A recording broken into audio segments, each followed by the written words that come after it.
Hey, what's up guys, it's Theo from Fino Concept. So today I'm going to show you how to create this good versus evil photo manipulation in Adobe Photoshop. So let's just get started.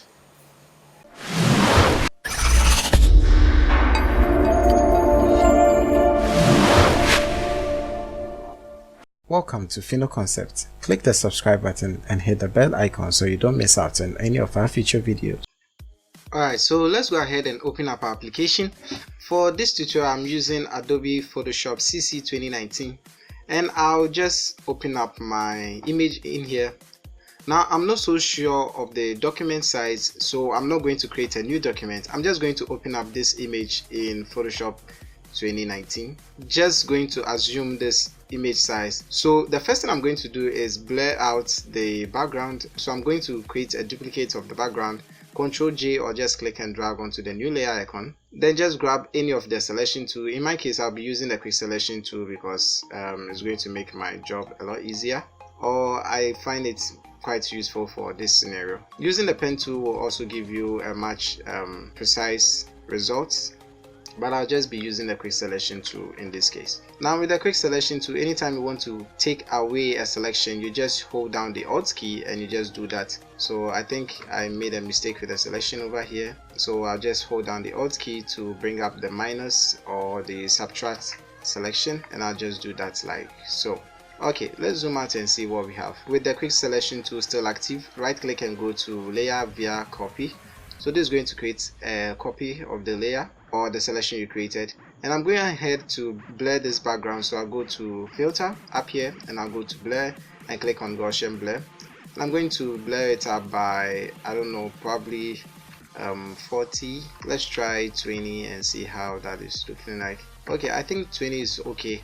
Now after blurring it up, if I zoom in, you can see that we have these edges coming in like that. We don't want that, so what I'll do is I'll just grab the Smudge tool. I've said this in previous videos. I'll just increase the size to about this big, should be just fine. So 145 pixel, and the strength is set to probably, let's make it 30%. And I'll just click and drag all of these behind the original image. So that's what I'm going to do. Let me just fast forward from here.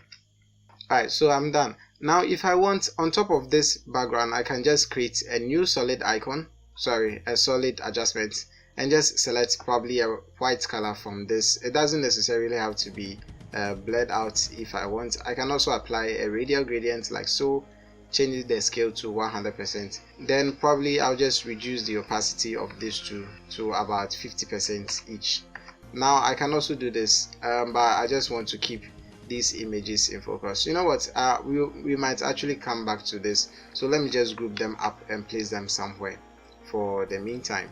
Alright, so now we have our image, we have our background. Let's import the other two images. So the first one is going to be this, and I'm just going to open it up in Photoshop. Now the first thing I'm going to do is I'll go to image, I'll go to image size. You can also use Alt Control I or Control Alt I, and I'll just reduce the size to about 1000 and click on OK. Now this is going to make it super small. I actually want this document to be very small, and after I'm done with this, I'll also create a duplicate of this so that I can see the before and after. I'll go to filter and click on camera raw filter. You can also use the Control Shift A as the shortcut. Now the first thing I'm going to do is crank up the exposure to about 0.2 and the contrast also by 5. The highlights, I'm going to bring them down so that I can see the details in the shirt. You can also see that. Now I don't want to go too much into the photo editing aspect, so I also increase the shadows so that the face can look brighter, as well as the blacks, and probably the texture I'll just give it about 10 and 5 for clarity. This is what I usually do for most of my images, and I'll just click on OK. Now once I've done that, you can see this is the before and this is the after. I'm going to be working on this layer, and I'm going to just create a selection around my subject like so. I don't need the background, I don't also need the feet, so I'm just going to be leaving them out of this selection. So I can use the right and left bracket keys to increase or decrease the size of the brush respectively.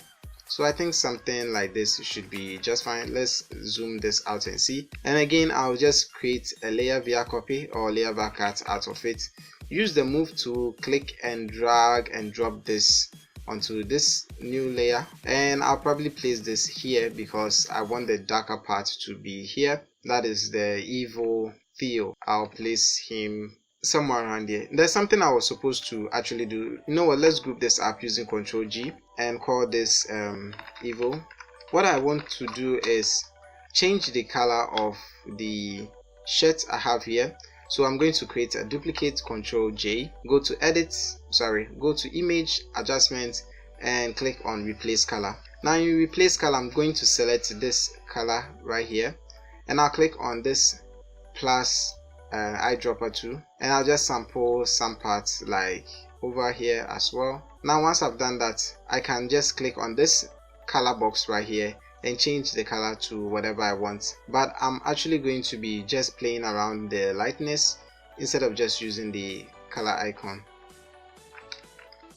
Now if this isn't working out for you, what I can also do is I can just create a selection around that area, that is where the clothes are. Right, now I'll take away the arm. So this is my selection. So I'm going to create a new layer.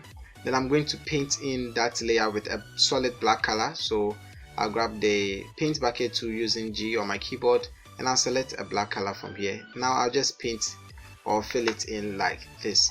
Now once I've done that, I'll just go through the blending modes or blending options. I've forgotten the name. I think blend modes. Then I'll just cipher through all of them and see which one I think is most convenient for me to use. So overlay looks promising. I might actually change it. Alright, so I'll just be using soft light, and I'll just duplicate a couple of times. Not all of them are going to have an opacity of 100%, so I'll make this probably 100% for the first one, 80% and 50% for the last one. Now let's zoom out and see. It's looking a bit darkish already. I think we can work with this. So let's hide that for now and import the second image. I'll quickly close this up because we don't need it anymore. So right click, go to Adobe Photoshop, open with, and again I'm just going to change the size to 1000. Now I'll just create a selection around the subjects like so. I'm not going to be changing the color of the clothes because I want them to be white, and I'll just create a layer via cut or a layer via copy. Either way should be just fine, and I'll paste this in here like so, and I'll quickly close this up because I don't need it anymore. Now I'm going to try and align this perfectly with what I already have. So I think somewhere here should be just fine, and I'll place this close to my subject like so. So I have one on the left and one on the right. I think this is looking pretty cool, but I'm still not comfortable with how the edges are looking. So what I'll do is with the evil Theo, I'll hold down Ctrl and click on the selection which I have already here. I'll go to filter, I'll go to select, modify, and expand. Now I'm going to expand by 1 pixel for the first try and see how that is looking like. Now once I have done that, I'm just going to be using the brush tool to fill in all the other spaces. Now you can see because the opacity is set to 50%, so I'll do the same for this as well, and I'll do the same for this. So probably at the last end you should see some form of difference. Alright, so I think I'm just going to be leaving it like this for now. Now let's create a group for this and call this group Theo or something of that sort. Now with this image selected, I'm still going to go into the camera raw filter, so I'll create a duplicate, Ctrl Shift A. Camera raw filter is going to open up, and I'm just going to increase the exposure just like we did previously for the previous image. The contrast is also going to be 5. The highlights, I'll turn it down to bring out the details in the shirt. I'll increase the shadows and increase the blacks a little, and probably just turn down the white. I think something like this should be just fine. Texture 10, clarity 5, and just click on OK. Alright, so basically this is the whole idea. There are some few changes I have to make, and the first one is going to be, you know what, let's just create a duplicate of these two and hide this for now, so that at any point in time I can just come back to them. So for evil Theo, I'm just going to merge them up, right clicking, go to merge group, doing the same for good Theo. Now once I've done that, I'm going to create a layer mask for this. So with that layer selected, click on the layer mask, and I'll grab the brush tool, make sure it's at a reasonable size. Let's try 250 pixel. Now the layer mask is set to white, so to brush or take certain portions out, I have to change the color to black so that it's going to fade like so. Okay, I think I should increase it to right around 500 pixel. Now let's do that and see. Okay, this is much better, and I'll do this that same thing for this. So create a layer mask, I'll just paint over that area like this. So I'll just be playing around until I'm comfortable with what I have. I think this is looking pretty nice. Now I can leave these two as that. So on top of the good Theo, I'm going to create a new layer. This layer is going to allow me to add in more light. So if I just click one time, I can see that this is how my brush is. Now my brush is set to the soft round, and you can see this is how it looks generally. So I'll just increase the size to about 2000 pixel. Click one time and see how huge it is. Okay, now this is pretty okay, and I'll place this somewhere around here. I think it's a little bit too much, so I'll probably just create the new layer again, make the brush size about 1500, brush in one time. Okay, I think this is looking pretty nice, and I'll place this somewhere around here. Now I'm going to do the exact same thing, so Ctrl J. This time around I'm going to select this and put it on top of Evil Theo, and I'm going to apply a color overlay on top.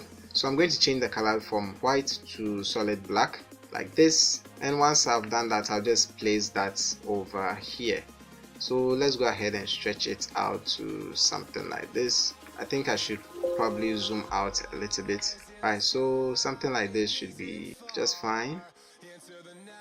Alright, then I'll probably do the same for the white, making sure that they are quite identical to each other. Now for the black, it is too dark, so I'll just reduce the opacity to about I think 50% should be just fine, and place this somewhere around here.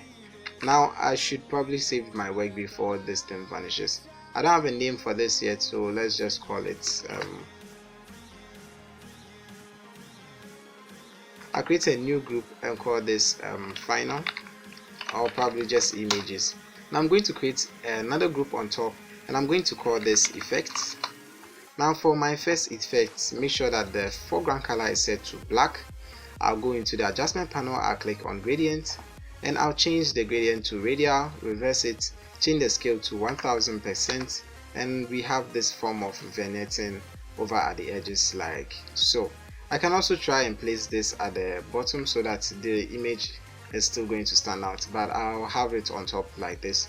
Now I'm going to create the exact same thing, but this time around make sure that the color is set to a red color, and for the background color I'm going to select a blue color, probably just sample from the clothes I'm wearing. So I'll go into the adjustment panel one more time, click on gradient, click on the gradient box right here, and I'll select the first preset, which is foreground to background, and click on OK, and click on OK one more time. But before that, I'm going to change the angle to negative 180. It's actually supposed to be the other way around, so I'll make it 0 instead, so that the red is going to be on this side. Now I'm going to change the blend mode to, let's just go through them and see which one will look more convenient to use.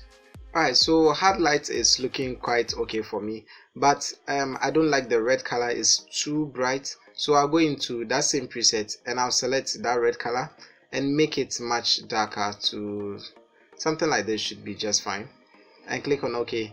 I'm probably going to do the same for the blue, so I'm going to have a much lighter blue color instead of darker. So I think somewhere around here should be just fine. Probably I should just change the red color also, but I think the red looks nicer when it is darker. Alright, so this is what I'm going with, and I'll just click on OK. Now this is looking quite weird, so I'm just going to change the opacity to about 50% and click on OK. Now I'm going to duplicate this gradient and have one beneath the main image, which is this one right here, so that it is also going to be in the background like so. Now again, probably I should reduce this to 20% because we already have one here which is at 50%. So this is going to be let's try 30%. Alright, so this is looking quite nice already. Now I'm going to apply in some curves. so try to create an S-line. So this is going to come down by a little bit, and this will go up also by a little bit, and reduce the opacity to about 30 or 40%. I'll go back into the adjustment panel. This time around I'm going to create a single gradient, and I'm going to set the I should change the colors first. So I'm going to set the colors to black and white. I'm going to create a single gradient, and I'm going to change the distance or the angle to 45 degrees, and I'm going to have it coming from this edge. Let's try -45 instead, so that it will be coming from the top like this. I think 45 looks okay, so I'll just work with 45. Alright, so something like this should be just fine. Click on OK. I'll change the color to white for the foreground color. I'll again create a gradient. This time around I'm going to have the gradients coming from the other direction, so -135 should be the 45 equivalent angle from the other side. So somewhere around here should just fine. I think this looks cool. Alright, now all of these effects are just on top of the image, so you can see that if I bring it on top, it is just affecting all of these images. So basically that's it. I think I'm going to make these images much smaller, so I'll just make them a bit smaller like this. I think having them like this is going to be much better. So I can select any of them and move them around, try to separate them just by a little bit. Alright, so this is looking pretty nice, but I'm still not done. I'm going to highlight everything, including the background is not really necessary. I'm going to highlight everything. Hold down Control, hold down Alt and press E. This is going to merge everything and place it on top. And once I've done that, hold down Control, hold down Shift and press A for the camera raw filter. And I'm just going to apply all those effects I've been talking about all over again. So basically this is the final work. Well, that is it. If you want this exact same PSD, I have it linked in the description below, so be sure to check it out. Anyway, thank you guys for watching. If you like this video, please give it a thumbs up. If you like to watch more of our videos, hit that subscribe button, and as always, don't forget to share with your family and friends. This is Theo from Fino Concept, and I'll talk to you guys in the next one.